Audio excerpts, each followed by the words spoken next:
welcome to Seasons of Justice, the podcast from the West Midlands Racial Justice Initiative. I'm Kevin Thompson, and today we're marking Gypsy, Roma and Traveller, which is GRT, History Month, by talking about what racial justice looks like when it moves from good intentions into real change.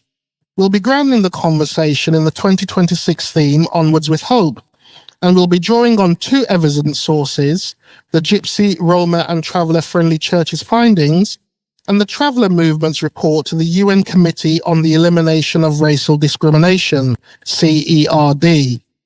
This is about accountability, dignity, and what churches and partners across the Midlands can do differently now. But before I dive into today's podcast, let me introduce our guests. Josie O'Driscoll is the CEO of GATE Herts and a dedicated advocate for Gypsy, Roma and Traveller communities.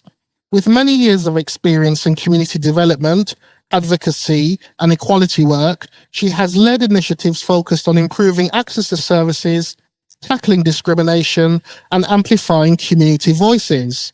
Josie is passionate about creating meaningful partnerships with organizations across health, education, and public services to drive inclusive practice and long-term change. Through her leadership, GATE Herts continues to champion empowerment, cultural understanding, and opportunities for Gypsy, Roma, and Traveller people across Hertfordshire and beyond. And our next guest is Joe Baker, who is the hate crime caseworker and communications officer. He's passionate about amplifying the voices of marginalized communities and promoting greater equality and inclusion. His work focuses on supporting individuals affected by hate crime, raising awareness of the issues Gypsy, Roma, and Traveller communities, and challenging discrimination.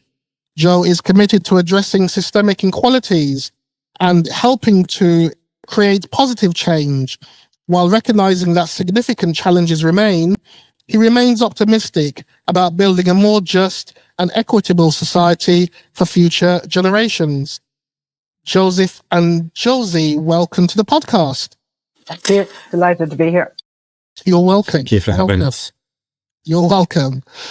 Okay, first question. Gypsy, Roma and Traveller communities, GRT for short, History Month theme, is for 2026 is framed as Onwards with Hope. What does hope with accountability sound like to you for Gypsy, Roma and Traveller communities? And what would you want churches to stop doing so hope is not another church slogan? Who'd like to take that first question? I'll take. Okay, Josie. Yep. Yeah. So I suppose hope with accountability means that Gypsy, Roma and Traveller communities see real action, and not just hearing supportive words during History Month. And for me, hope looks like churches actively challenge racism, discrimination, wherever they see it, and build trust over time. And I suppose standing alongside communities when discrimination happens, churches need to stop treating inclusion as charity or outreach to communities, and instead work with us as equal partners. Okay, brilliant. How would you, just a comeback question, Josie, is there any suggestions on how they might be able to work with you as equal partners at all? Listen to us, I think. Right. Mm-hmm. Listen to the voices of Gypsy, Roma and Travellers, because we often attend churches and we don't always feel welcome in those churches. Right. Okay. Thank you, Josie. Thank you. Next question. The GRT Friendly Churches report findings describe assumptions of theft and criminality and people being treated as troublemakers, with some being denied baptisms, weddings and funerals. So I wanted to ask, what is the racial hierarchy at work inside those church interactions? And what is the first behaviour change you want clergy and congregations in the West Midlands to practice? Joseph, could you answer that question for me, please? I'd say there's still a racial hierarchy where Gypsy, Roma and Traveller people are often viewed through stereotypes of criminality or disruption. When people are denied baptisms, funerals or weddings because of prejudice, there's racism showing itself in deeply personal ways. The first thing I change is I want from churches, it's simple, just stop making assumptions and start listening to people as individuals. Okay, thank you. Thanks. Is there anything else that you would suggest that might be helpful as well? For me, I think that when you go into a church, the clergy are there as the keeper of that church. Yeah. It's God's house. And I think they need to put that across more to people, that this is God's house. We are here. I mean, for me, I go to church. I'm a Roman Catholic. I go to church. But I don't feel that you have to go to church for your prayers to be heard. Yeah. So I think if it was a more welcoming space for people, they would find more people, because gypsies and travellers are, the majority are predominantly, well, travellers are predominantly Roman Catholics. right. So we need to feel welcome when we go into those churches. I've seen instances inside in churches where travellers are, say, over there in the corner. They're afraid to show themselves in the church. They'll stay in the corner, or they'll go into the quiet room with the kids. It should be a welcoming space for everybody. Understood. Okay, thanks, Josie. Next question. The GRT-friendly churches findings say that churches should call out racism and discrimination and stop discriminating and become culturally sensitive and implement informed practice and cultural awareness training. So I wanted to ask, what should the training actually cover, and who should lead it? And how should organisations like West Midlands Racial Justice Initiative hold dioceses accountable so it's not a tick box exercise? Who'd like to take that question? I mean, the training needs to go beyond basic awareness sessions for start.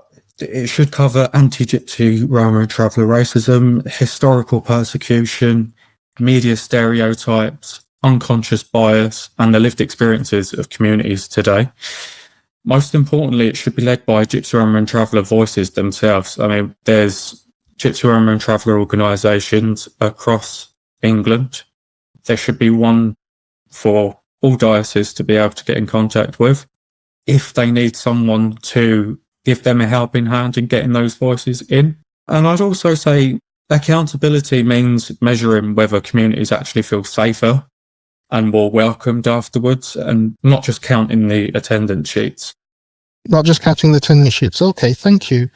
And also, the findings call for services to be culturally relevant, including baptisms, funerals and weddings, and for communities to be welcomed as equals. So what would culturally relevant rights look like without churches trying to control or fix GRT culture? And what guidance would you issue to help parishes develop across the 6 dioceses that we work with West Midlands Racial Justice Initiative? I think that culturally relative rights are about respect. Firstly, we need to be respected. It's about flexibility and dignity. That could mean understanding the importance of extended family, mobility, grieving traditions, and creating welcoming spaces without judgment. I think that's very important. And churches, they shouldn't be trying to fix traveller culture. They should be making sure people can engage with faith without feeling controlled or excluded. Okay, thank you, Josie. Next question. The GRT-friendly churches findings mention mobile families and the need for services at varying times, and they urge churches to visit and talk with communities rather than waiting for people to enter church buildings.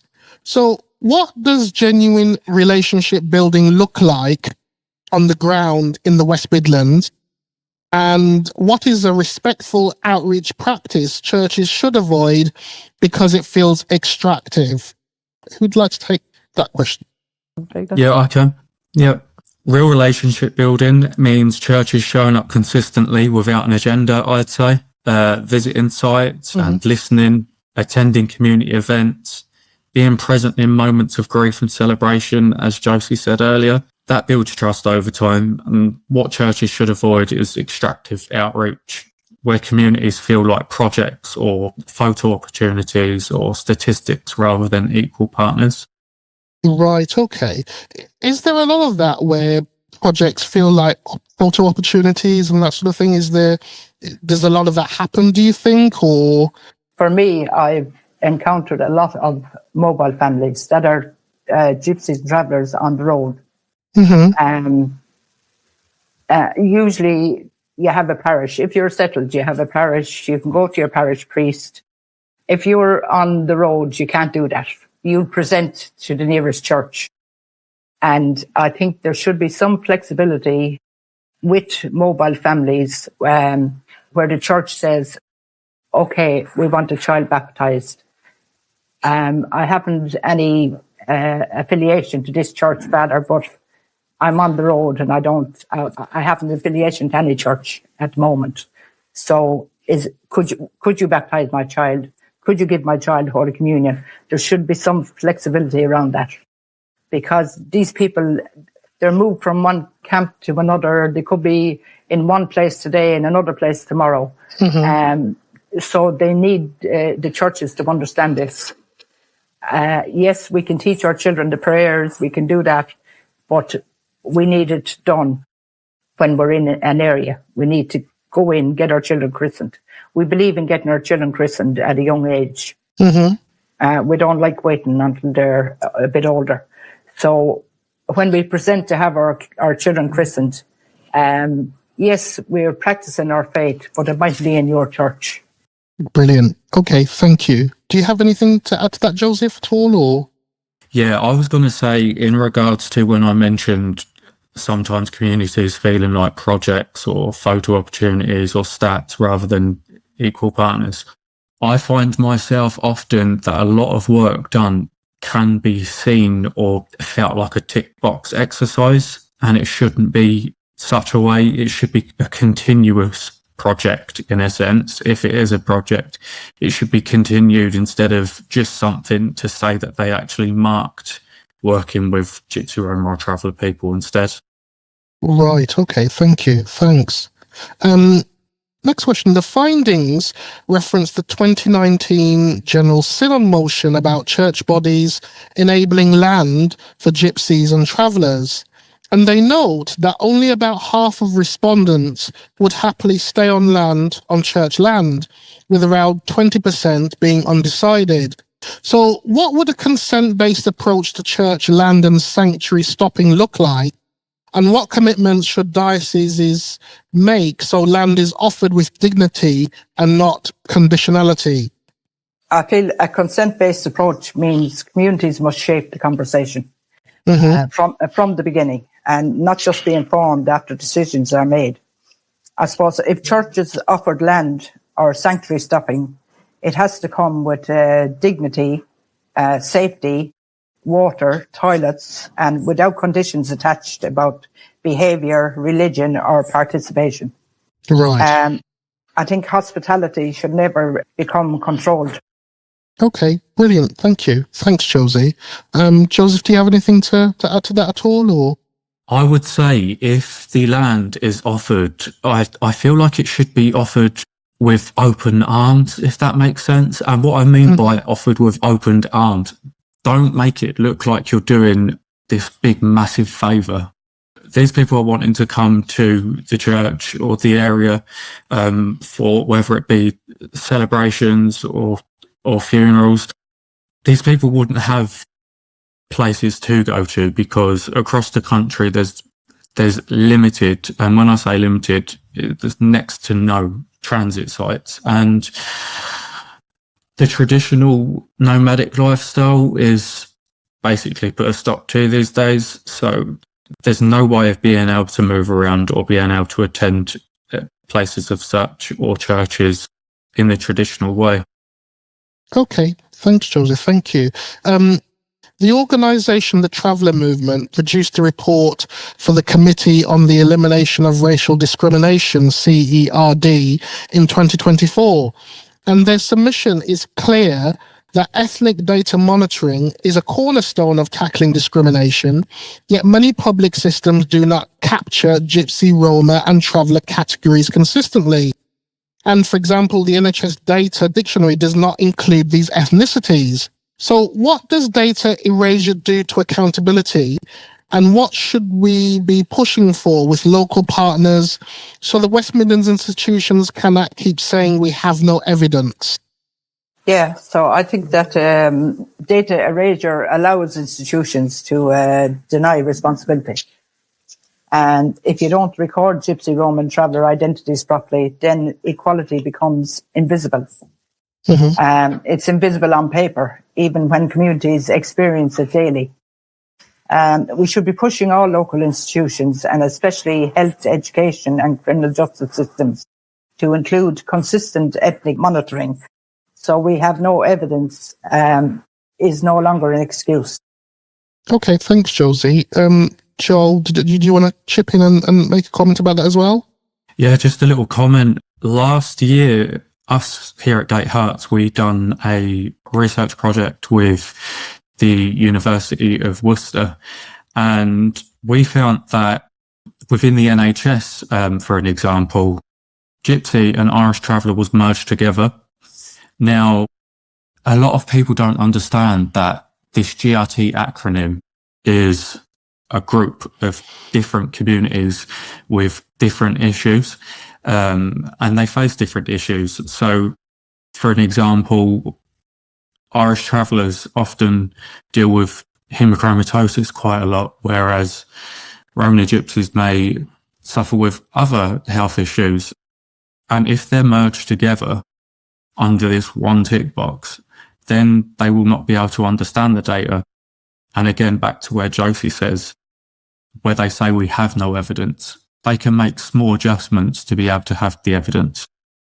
Right, okay. So it's about segmentation rather than just lumping everybody under one homogenous group. Okay, thank you. Thanks. Also, the CERD submission includes health inequality statistics, including 12.5% reporting bad or very bad health, compared to 5.2% in England and Wales overall, where life expectancy 10 to 12 years lower, and the travel and movement research where almost a third experienced discrimination when accessing healthcare. So what is the church's responsibility here beyond signposting, and how could dioceses convene faith, NHS and public health partners around culturally safe access that is not optional or dependent on individual goodwill? Who'd like to take that question, please? Joseph. Yeah, thank you. I'd say the church's role has to go beyond signposting leaflets. Churches have to influence buildings, relationships and moral authority. Dioceses could help bring the NHS, public health and community advocates together to create safe healthcare access that doesn't depend on one sympathetic staff member, but becomes part of the system itself. Right, okay, thank you. Josie, do you have anything to add to that at all? Or?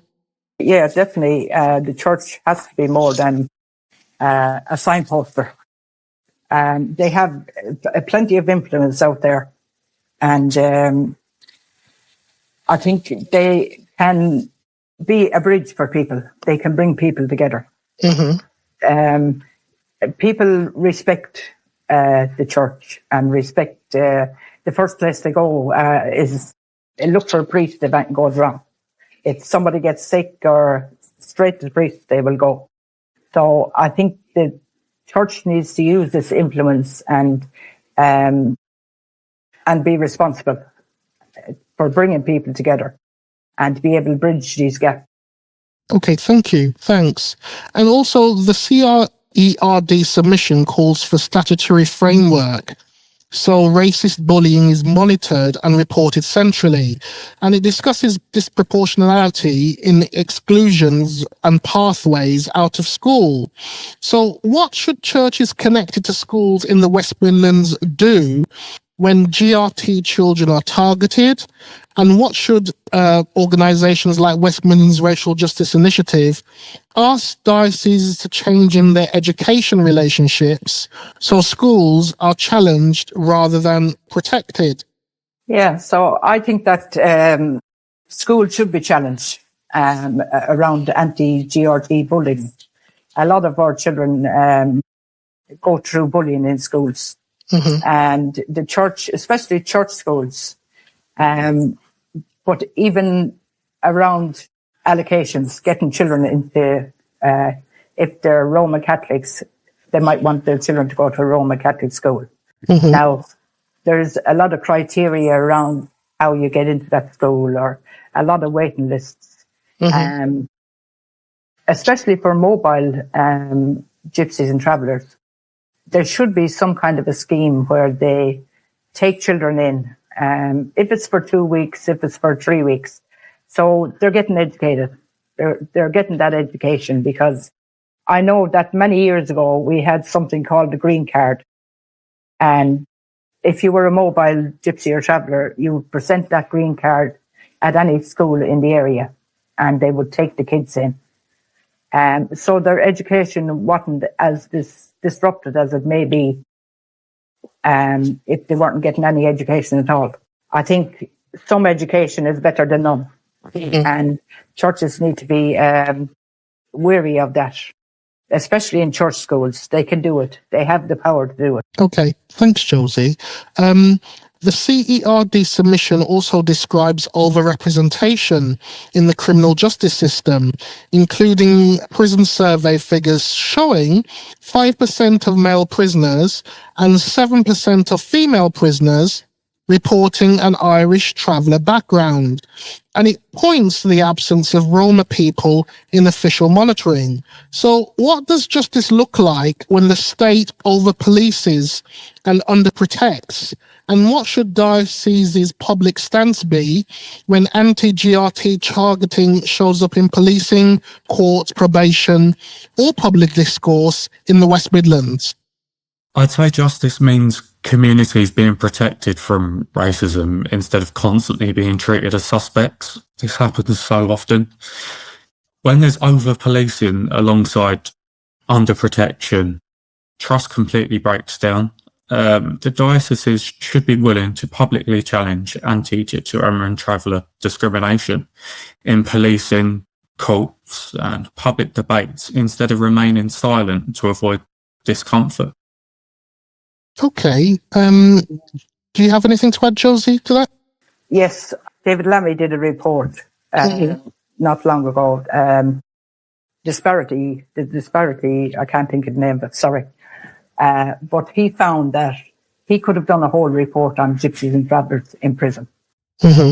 I think, yes, there is an overrepresentation of gypsies and travellers inside in prisons, but there's reasons behind that. Firstly, a lot of them don't get bail. So when they go to courts, if they have an Irish accent, they might never have been in Ireland in their life, they'll abscond. That's a reason often given for people not getting bailed. They'll abscond. Anybody can abscond. I mean, that shouldn't be a reason to refuse bail to somebody. There's always excuses being made in courts because I think judges have this idea that we're all mobile, we're all out on the road, and they don't understand that we have permanent addresses and we are the same as anybody else. There may be a little minority of gypsies and travellers who may abscond, like any other community. I mean, we're not the only community that would abscond and not return to court. But it's used, for me, I think it's used as an excuse not to give people bail when they go to court. Whether that's the bias on the part of judges or whatever it is, I've seen it happen loads of times, where they'll get a different sentence for the same kind of case. they often get a higher sentence. So there would be an overrepresentation of gypsies and travellers in the prison population because of those reasons. Okay, thank you, Josie, thank you. The Traveller Movement's CERD submission says that media framing drives discrimination, and it cites analysis of 365 pieces across the 12 biggest online newspapers in 3 years, with distorted and exaggerated coverage that often depicts community members as criminals and links stories to stock images of waste and rubbish. And it links hostile portrayals to reported upticks in hate crime and hate speech after certain TV programs. So how should churches respond when anti-GRT narratives show up in the local media or church gossip and political talk in the West Midlands? And what would a faith-based public stance look like that protects communities and refuses dehumanization rather than staying neutral? Who'd like to take that question, please? I could take it. I think that churches have a responsibility to call out racism and discrimination wherever they see it. Not just for Gypsy and Travellers, for all communities. And I think until somebody stands up and says it's wrong, it shouldn't be like this. Churches should take more of a pastoral care of their communities.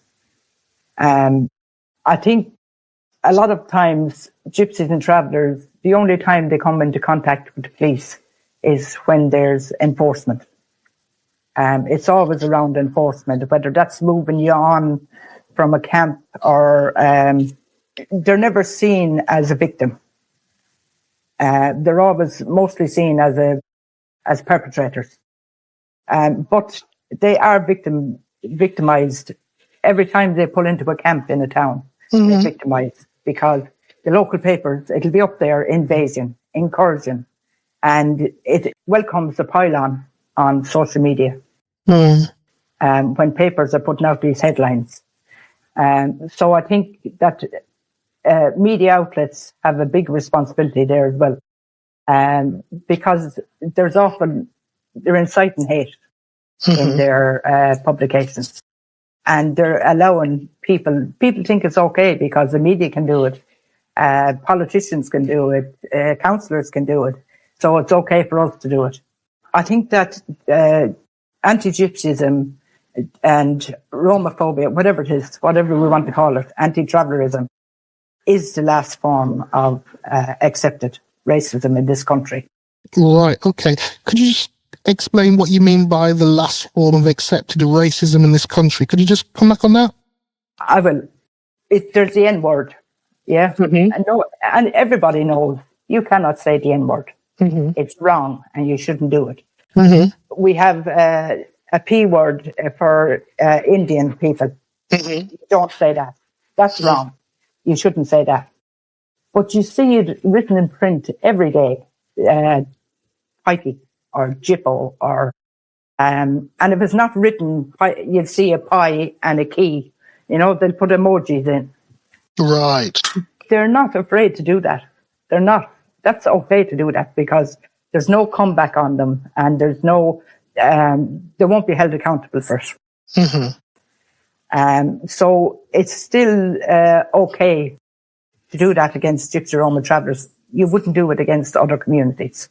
Okay, thank you, Josie. Thank you. Joseph, did you want to mention something as well? Yeah, Kevin, you mentioned about what would a faith-based public stance look like that protects communities and refuses dehumanisation rather than staying neutral.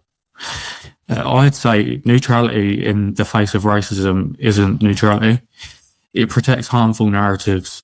Churches should actively challenge anti-Gypsy Roma traveller stereotypes when they appear in local media, politics, or even in casual conversations within the congregations.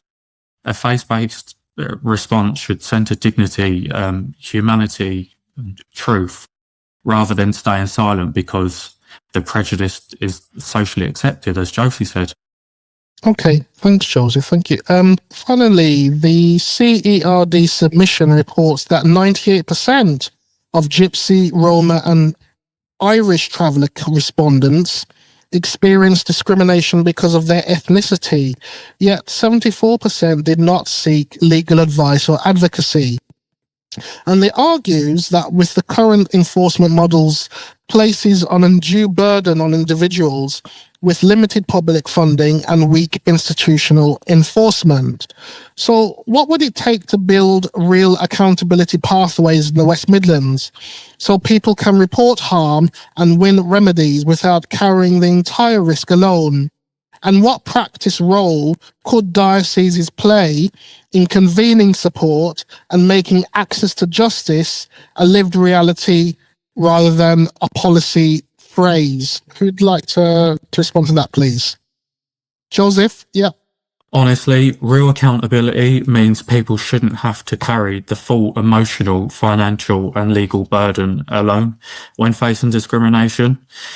Churches and dioceses could help by connecting communities to initiatives such as Report Racism GRT, alongside advocacy and legal support where needed.